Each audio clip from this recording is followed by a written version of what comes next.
Ilikuwa ni safari ndefu ya zaidi ya kilomita 400 kutoka Dar es Salaam kuelekea Arusha. Tulisafiri usiku kucha, tukikabiliana na baridi kali njiani.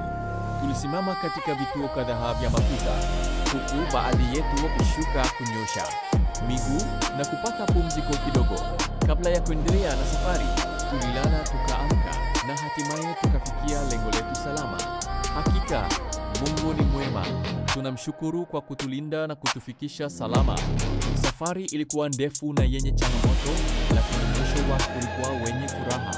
Alhamdulillah, safari imekamilika salama.